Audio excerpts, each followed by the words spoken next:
রাজধানীর বাড্ডা থানা এলাকায় এনসিপির আহ্বায়ক নাহিদ ইসলামের নির্বাচনী অফিসে গুলি ছোড়ার ঘটনা ঘটেছে।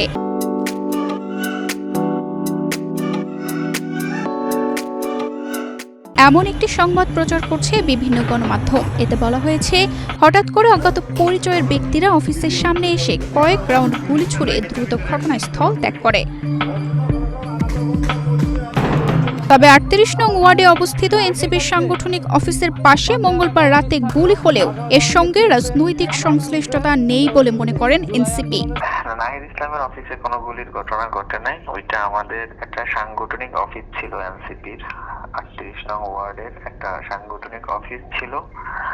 তো গতকালকে কে বা কারা সকালের দিকে সম্ভবত গুলি করে চলে গেছে ২ রাউন্ডের মতো, কিন্তু বিকালে গিয়ে আমরা দেখতে পাচ্ছি। তো ওভারঅল এটা কে ঘটাইছে বা কারা ঘটাইছে এটা সম্পর্কে আমরা এখনো জানতে পারি নাই। তবে আমাদের যতটুকু মনে হয়েছে এটার সাথে রাজনৈতিক কোনো সংশ্লিষ্টতা নেই আর কি। জানা যায়, মঙ্গলবার রাতে বাড্ডা এলাকায় এনসিপি অফিসের পাশে কয়েক রাউন্ড গুলি ছোড়া হয়। ঘটনার সময় অফিসে দলের কয়েকজন নেতাকর্মী উপস্থিত ছিলেন, তবে কেউ গুলিবিদ্ধ হননি।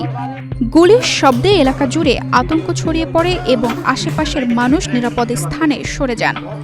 খবর পেয়ে বাড্ডা থানা পুলিশ দ্রুত ঘটনাস্থলে পৌঁছে পরিস্থিতি নিয়ন্ত্রণে আনে। পুলিশ এলাকায় অতিরিক্ত টহল জোরদার করেছে এবং আশেপাশে সিসিটিভি ফুটেজ সংগ্রহ করে জড়িতদের শনাক্তের চেষ্টা চালাচ্ছে।